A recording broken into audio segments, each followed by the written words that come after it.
بعد اگر کسی نے دعویٰ کیا نبوت کا تو وہ کذاب، دجال، جھوٹا، کافر. اور جس کسی نے بھی اس کی تصدیق کی، اس کو مان لیا، وہ بھی دائرہ اسلام سے خارج، مرتد. یہ قانونی اہمیت ہے، قانونی اہمیت ہے. کوئی شخص مسلمان رہا یا نہیں رہا، یہ تو بڑا اہم مسئلہ ہے، قانونی مسئلہ ہے. اس کی بیوی کا اس سے نکاح جو ہے وہ ختم ہو گیا اگر اس نے کسی حضور کے بعد کسی نبی کی نبوت کا اقرار کر لیا یا خود اپنے نبی ہونے کا دعویٰ کیا، وہ پھر مرتد ہے، واجب القتل ہے. سورہ احزاب کی آیت ما کان محمد ابا احد من رجالکم ولکن رسول اللہ وخاتم النبیین. محمد صلی اللہ علیہ وسلم اے مسلمانوں تم میں سے کسی مرد کے باپ نہیں ہے. زید ابن حارثہ کو اگر حضور نے منہ بولا بیٹا بنا لیا تھا تو منہ بولا بیٹا کوئی حقیقت نہیں رکھتا، ورنہ آپ کسی مرد کے والد نہیں ہیں. آپ کو اللہ نے بیٹے دیے بھی ابتدا میں، وہ فوراً فوت ہو گئے. آپ کے عمر کے آخری دور میں بھی حضرت ابراہیم کی ولادت ہوئی، حضرت ماریہ قبطیہ کے بطن سے، وہ بھی فوت ہو گئے بچپن میں. تو ما کان محمد ابا احد من رجالکم ولکن رسول اللہ وخاتم النبیین. وہ تو اللہ کے رسول ہیں اور نبیوں کی مہر ہیں، مہر لگ گئی. اب یہاں سے کوئی اور شے نہیں نکل سکتی، یہ بند ہو گیا راستہ. یہاں سے اب کسی اور نبوت کے اجراء کا سوال پیدا نہیں ہوتا. دیکھیے ایک جامع ترمذی میں روایت ہے حضرت ثوبان سے رضی اللہ تعالی عنہ.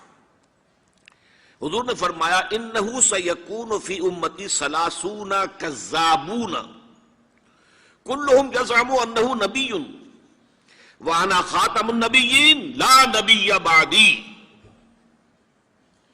آپ نے فرمایا میری امت میں 30 افراد ایسے اٹھیں گے جو دجال ہوں گے، کذاب ہوں گے، جھوٹے ہوں گے.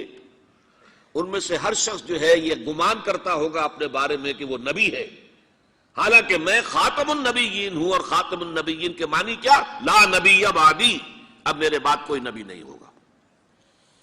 اس قانونی مفہوم کو بہت ہی عمدگی کے ساتھ یہاں واضح کر دیا گیا کہ اب چاہے دجال اٹھیں گے، حضور کے اپنے زمانے میں اٹھ گئے تھے، پھر اس دور میں تو بڑی تیزی کے ساتھ، بڑی رفتار جو ہے تیز ہو گئی ہے. زمانہ آخری آ رہا ہے، وہ 30 کی تعداد اب جو ہے پوری ہونی ہے.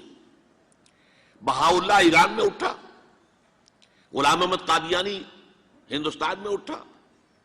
ابھی آپ کے ہاں ایک یوسف صاحب تھے، ان کو ویسے ہی ایک شخص نے گولی مار دی ہے سائیوال جیل میں، ورنہ وہ بھی کہتے تھے میں محمد ہوں صلی اللہ علیہ وسلم. معاذ اللہ ثم معاذ اللہ ثم معاذ اللہ.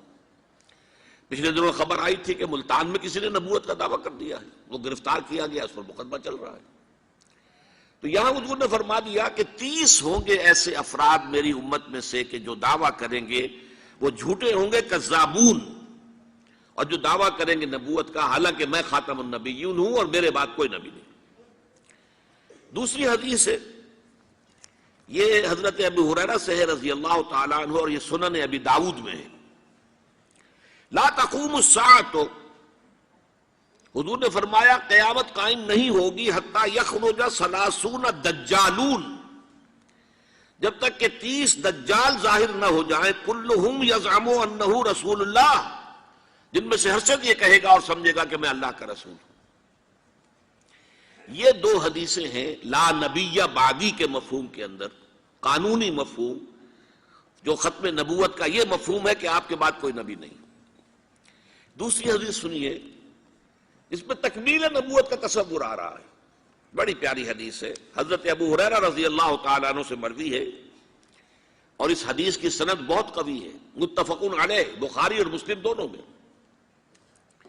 حضور فرماتے مثلی و مثل الانبیاء، میری اور سابقہ انبیاء کی مثال ایسے ہے کہ مثل قصر، ایک ایسا محل کسی ہے، احسن بنیانہ، جس کی تعمیر بہت عمدہ کی گئی، بہت شاندار قصر تعمیر کیا گیا.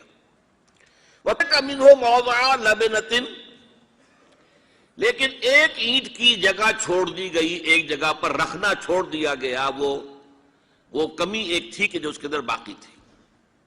فَطَافَ بِهِ النَّظَارُ يَتَعَجَّبُونَ مِنْ حُسْنِ بُنْيَانِهِ، تو اس محل اور قصر کا طواف کرتے تھے لوگ، ارد گرد گھومتے تھے اور بہت تعجب کرتے تھے، کتنی شاندار عمارت ہے، کتنی عظیم عمارت ہے، کیسا عالیشان محل تعمیر کیا گیا ہے۔ الا موضع تلک اللبن، سوائے اس ایک اینٹ کی کمی کے جو انہیں عجیب محسوس ہوتی تھی کہ یہ ایک اینٹ کی کمی کیوں رکھ دی گئی۔ اب حضور فرماتے فکنت انا، وہ اینٹ میں ہوں، صدقت موضع اللبنۃ، میں نے اس اینٹ کے رکھنے کو پورا کر دیا ہے۔ ختم بی البنیان، میرے ذریعے سے قصر رسالت کی تکمیل ہو گئی ہے۔ وختم بی الرسل، اور میرے ذریعے سے مجھ پر رسالت کا اختتام ہو گیا۔ اب یہاں محل اور محل میں ایک کمی اور اس کمی کا آپ کے ذریعے سے پورا ہو جانا، یہ ہے تکمیل نبوت و رسالت کا معاملہ۔ بھی اب حضور کے بعد کوئی نبوت کا دعویٰ کرے گا یا کیا ہے، وہ دجال، کذاب، جھوٹا، کافر، مرتد، واجب القتل، یہ اس کا قانونی تقاضا ہے۔ بدقسمتی سے صورت کیا ہوئی، عالم اسلام میں اس سے پہلے جب بھی کسی نے یہ کام کیا، جب تک مسلمانوں کی حکومتیں تھیں، انہیں قتل کر دیا گیا۔ آپ کو معلوم ہے کہ حضور کے فوراً بعد جو کھڑے ہو گئے تھے مسیلمہ کذاب اور بڑے بڑے مدعیان نبوت، ان کے خلاف جہاد کیا گیا، ان کو قتل کیا گیا، تہہ تیغ کیا گیا۔ بہاءاللہ ایران میں اٹھا تو وہاں چونکہ بہرحال مسلمانوں کی حکومت تھی، قتل کر دیا گیا۔ اب بھی کوئی بہائی ایران میں نہیں رہ سکتا، سب وہاں سے بھاگ چکے ہیں، کوئی نہیں رہ سکتا، کوئی وہاں آئے گا تو قتل کر دیا جائے گا۔ لیکن یہاں معاملہ یہ تھا کہ انگریز کی حکومت تھی، انگریز کی حکومت میں ہر شخص کو کھلی چھوٹ تھی۔ اکبر الہ آبادی رحمت اللہ علیہ نے بڑے خوبصورت الفاظ کے اندر وہ نقشہ کھینچا ہے، گورنمنٹ کی خیر یارو مناؤ، گلے میں جو آئیں وہ تانے اڑاؤ، کہاں ایسی آزادیاں تھی میسر، انا الحق کہو اور پھانسی نہ پاؤ۔ اگر اسلامی حکومت ہوتی، مسلمان حکومت ہوتی، چاہے اعلی معیاری اسلامی حکومت نہ بھی ہوتی، مسلمانوں کی حکومت ہوتی، تو جس نے انا الحق کہا منصور، وہ سولی چڑھا دیا گیا یا نہیں؟ جس نے نبوت کا دعویٰ کیا وہ قتل کر دیے گئے کہ نہیں؟ انگریز کی حکومت تھی، گورنمنٹ کی خیر یارو مناؤ، گلے میں جو آئیں وہ تانے اڑاؤ، خدائی کا دعویٰ کر دو، نبوت کا دعویٰ کر دو، رسالت کا دعویٰ کر دو، کوئی پوچھنے والا نہیں، کوئی پکڑنے والا نہیں، کسی دارو گیر کا کوئی اندیشہ ہی نہیں۔ کہاں ایسی آزادیاں تھی میسر، انا الحق کہو اور پھانسی نہ پاؤ۔ اسی زمانے میں ایک واقعہ یہ ہوا تھا، غلام احمد قادیانی نے ایک دعوتی خط لکھا کابل کے حکمران، اب میں بھول رہا ہوں کہ وہ امیر دوست محمد خان تھے یا امیر عبد الرحمن خان تھے، ان دونوں میں سے کسی کے سامنے وہ خط پہنچا۔ جیسے کہ حضور نے خطوط بھیجے تھے قیصر کو، کسریٰ کو، تو اس کو بھی شوق چرایا کہ میں بھی تو اب نبی ہوں، نبوت کا دعویٰ کر چکا ہوں، تو مجھے پڑوس کا ملک جو ہے افغانستان، وہاں کے بادشاہ کو دعوت دینی چاہیے کہ وہ مجھ پر ایمان لائے۔ جب وہ خط وہاں پہنچا ہے تو امیر کابل نے اسی خط پہ 2 الفاظ لکھ دیے اور واپس کر دیا۔ الفاظ کیا تھے؟ ای جا بیا، یہاں آؤ ذرا اور یہاں آ کر تم دعویٰ کرو نبوت کا۔ یہ تم انگریز کی چھتری تلے بیٹھے ہوئے دعوے کر رہے ہو، انگریز کے سائے تلے جو ہے، اور انگریز جو ہے تمہیں سپورٹ کر رہا ہے، تم نے جہاد کو جو ہے ختم کر دیا، دین کے لیے حرام ہے اب دوستو قتال، حرمت قتال۔ انگریز کو اور کیا چاہیے تھا؟ گلیڈسٹن نے، جبکہ وہ وزیر اعظم تھا برطانیہ کا، اس نے کہا تھا اپنی پارلیمنٹ میں قرآن کو لہرا کر، جب تک یہ کتاب دنیا میں موجود ہے امن قائم نہیں ہو سکتا۔ یہ تو جہاد اور قتال کی بات کرتی ہے۔ تو ان کو اور کیا چاہیے تھا کہ اگر کوئی اس قتال کو ختم کر دے، منسوخ کر دے، اور مسلمانوں میں سے جذبہ جہاد اور قتال فی سبیل اللہ کو نکال دے، تو اس سے بڑی اور کیا خدمت ہوگی؟ لیکن یہ کہ اگر تمہیں یہ دعوت دینی ہے تو ذرا یہاں آؤ، ای جا بے آ، یہاں آ کے یہ دعوت دو مجھے، تاکہ تمہارے 14 طبق روشن ہو، تمہیں معلوم ہو کہ اس دعویٰ کرنے کا مطلب کیا ہے۔ لیکن ایک بات میں اب آپ سے عرض کر رہا ہوں، ہم پر اللہ کا بڑا کرم ہوا تھا، اس میں کوئی شک نہیں۔ اس ملک میں 1974 میں جو فیصلہ ہوا قادیانیوں کے غیر مسلم اقلیت قرار پانے کا، وہ واقعہ یہ ہے کہ بہت ہی مبارک فیصلہ تھا. اس کے لیے تحریک جو اٹھی وہ بھی بہت ہی عمدہ تھی، بہت پرامن تھی، بہت منظم تھی. مولانا سید محمد یوسف بن نوری رحمۃ اللہ علیہ اس کے قائد تھے. کوئی سیاسی لیڈر جو ہے اس میں نمایاں نہیں تھا، خالص دینی تحریک تھی. پھر اس وقت ہمارے ہاں حکمران ذوالفقار علی بھٹو، حالانکہ خالص سیکولر ذہن کا آدمی، اور قادیانیوں نے اسے سپورٹ کیا تھا 1970 کے الیکشن میں. قادیانی سمجھتے تھے وہ تو ہمارا اپنا آدمی ہے. لیکن اللہ تعالیٰ نے اس کے ہاتھوں لیکن بہترین طریقے سے، جس پر اعتراض کیا ہی نہیں جا سکتا، پارلیمنٹ کے ذریعے سے فیصلہ کرا. کوئی آرڈیننس نہیں تھا، کوئی حکم جو ہے، فرمان جو ہے وہ ایشو نہیں ہوا تھا، پارلیمنٹ کے ذریعے سے.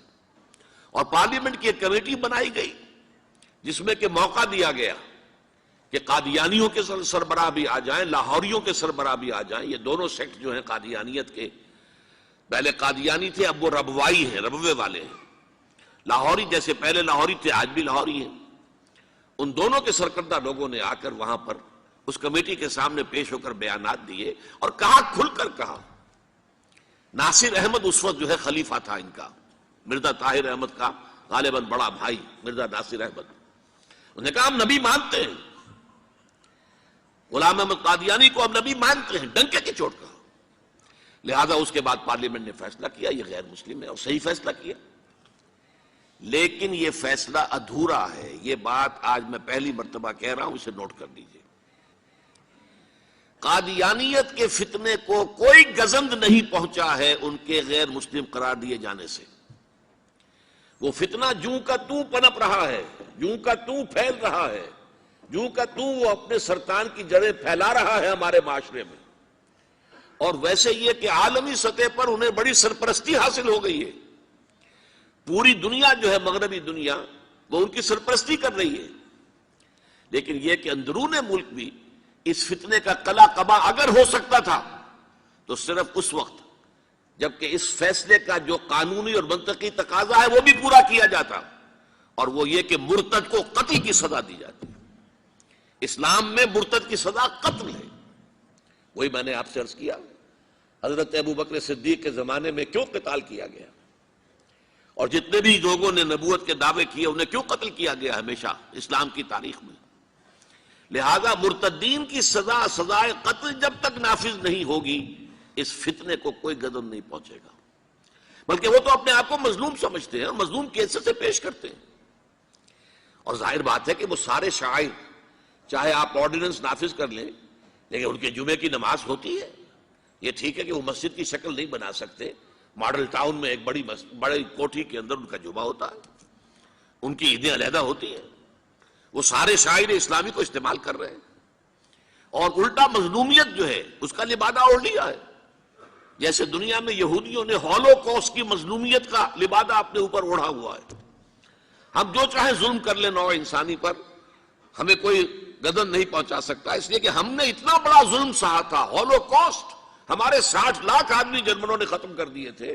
تو ہم اگر 8-10 لاکھ مار دیں فلسطینی یا کوئی اور عرب یا اور مسلمان تو کون سی بڑی بات ہے. اسی طرح قادیانیوں نے مظلومیت کا لبادہ اوڑھا ہوا ہے، اور ان کو کوئی گدن نہیں پہنچا ہے جب تک کہ قتل مرتد کی سزا یہاں نافذ نہیں کی جائے گی. اس میں یہ ہونا چاہیے تھا کہ جس روز میں یہ فیصلہ ہوا، ڈکلیئر ہو جاتا ساتھ ہی. اب تک کے جو قادیانی ہیں آج کے اس تاریخ سے فیصلے سے پہلے وہ تو اقلیت قرار پائیں گے، انہیں قتل نہیں کیا جائے گا. لیکن اس فیصلے کے نفاذ کے بعد جو شخص بھی قادیانیت اختیار کرے گا اس پر قتل مرتد کی سزا، اس کی حد جاری کی جائے گی.